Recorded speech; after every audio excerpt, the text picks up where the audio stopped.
Et pour aller plus loin, nous recevons ce soir Lénaïck Adam, député de la 2e circonscription et président de cette commission d'enquête de l'Assemblée nationale sur la lutte contre l'orpaillage clandestin. Bonsoir Lénaïck Adam. Bonsoir madame. La lutte contre l'orpaillage illégal, ce sont les opérations Harpie. Auparavant, c'était Anaconda, 18 ans d'opérations militaires. Estimez-vous que l'État a échoué ? Écoutez, déjà, je veux avoir un mot pour les personnes qui sont mobilisées en forêt, qui tentent de lutter contre cet orpaillage illégal. Aujourd'hui, Anaconda se poursuit. D'ailleurs, à la fin du mois, je vais participer. Il y a Anaconda qui est toujours poursuivi et il y a aussi Harpie. Harpie qui a été renforcé, mais malgré ça, ça ne suffit pas. Aujourd'hui, ce sont 2 escadrons qui sont mobilisés dans ce sens, sur les 6 qui sont en Guyane.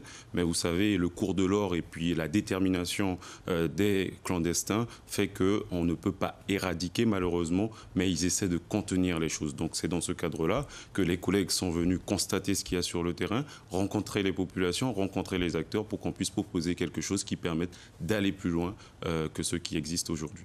Alors justement, quelles propositions se dessinent ? Aujourd'hui, les propositions qui se dessinent, c'est de pouvoir augmenter la capacité aéromobile, c'est-à-dire quand on sait qu'aujourd'hui en Guyane, il y a 5 Pumas et qu'aucun de ces Pumas ne fonctionne, il y a un véritable sujet à ce niveau-là. Donc il faut rapidement pouvoir remplacer ces hélicoptères pour pouvoir frapper, harceler les clandestins qui, si on revient de manière régulière, verront que même s'ils se réorganisent, nous aussi, nous gardons cette même détermination. Au niveau diplomatique aussi, je pense qu'il faudrait remettre ce qu'on appelle un conseiller délégué à la sécurité intérieure à Paramaribo pour qu'on puisse garder de meilleurs liens.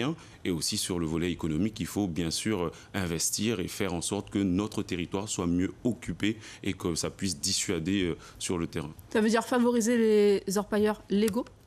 Il y a aussi l'idée de favoriser les orpailleurs légaux. Alors vous avez d'un côté les gens qui sont entrés dans l'écologie ou dans une démarche d'attaquer l'orpaillage de manière générale, qui vont dire que ça ne marche pas, mais nous avons rencontré des colonels, des gradés sur le terrain qui nous ont tout de suite, notamment à PK48, sur le PK48 qui était un ancien site légal, exploité régulièrement par des orpailleurs illégaux. Absolument. Alors, mais du coup, on ne sait pas si ça fonctionne vraiment. Il n'y a pas de corrélation, à mon sens. Pourquoi on dit qu'il faut occuper le terrain ? Il faut occuper le terrain parce que tout simplement, la nature ayant horreur du vide, que ce soit de nouvelles activités dans le cadre du développement économique, ce n'est pas forcément de l'orpaillage légal qui doit remplacer, mais d'autres activités, d'autres industries à développer. Mais quoi qu'il en soit, on ne peut pas penser que le côté répressif, quand on frappe, quand on brûle et quand on détruit les pompes, que ça suffira. Ça ne suffira pas. Il faut voir le côté social, économique, diplomatique que l'on doit pousser, notamment les moyens d'empêcher, parce que parfois on était sur la PROAG, on a vu que les barrages, il faut vraiment